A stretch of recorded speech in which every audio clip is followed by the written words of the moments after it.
Hi, my name is Bijan Amini-Alavijeh, currently working from Wakefield, and this is my sculpture a day. So my practice is an exploration into how things are made using both manufactured and primitive processes with industrial materials such as plaster and concrete. At the root of my practice is an obsession with the systematic use of mathematics, structure, repetition, and scale. The visual elements to my work derives often from drawings or through visual elements of architecture, such as ornamental features or a focus on form and composition. For today's sculpture, I'll be taking through an outcome similar to this that mainly focuses on limitation. As well as limited time, this will also use limited materials that should easily be found within your home. This will allow you to understand the material more with how it can be manipulated, as well as giving focus to the process or act of making.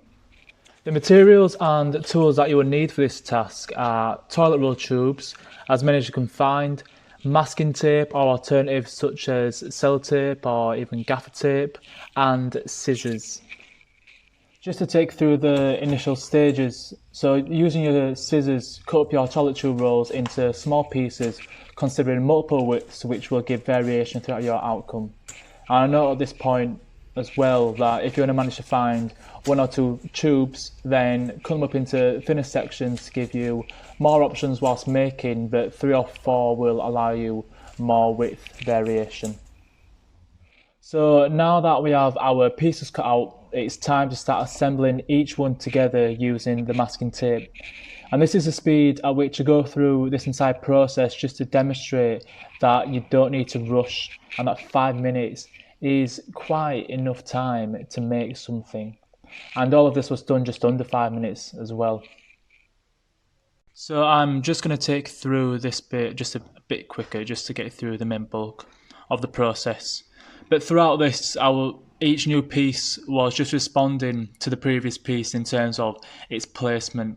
And so I had no preconceived ideas of how I wanted this to result.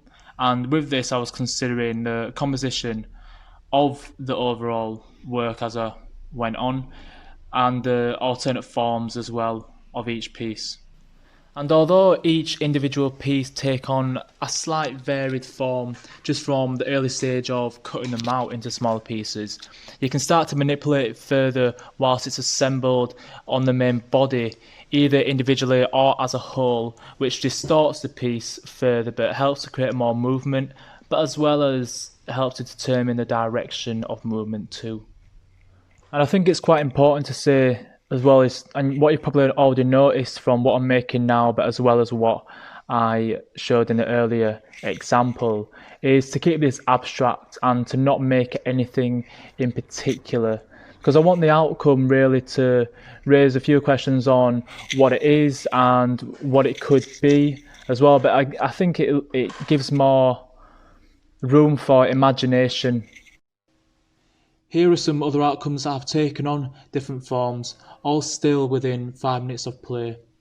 And the outcomes result in something quite gestural, organic, and also something that creates alternated openings for you to look through, which plays with the idea of space. So within this one, I took a more systematic approach by producing more of a linear effect, and then cut up one piece in half, just act as a stand for the body of it. And with this piece, I thought just to give an idea of how it might look larger, but again, it's just a quicker development of this outcome. It's just to get a light, shine it on it, and see how it responds to it. And this piece has been pushed through into painting just to see how it alters through the use of colour. And this piece was actually 2 outcomes placed together just to see how they interact. So this was my task for Sculpture a Day, as well as notes on how to approach it yourself, along with my thoughts on what to think when making a sculpture and not just necessarily this one. Thanks for watching. Bye.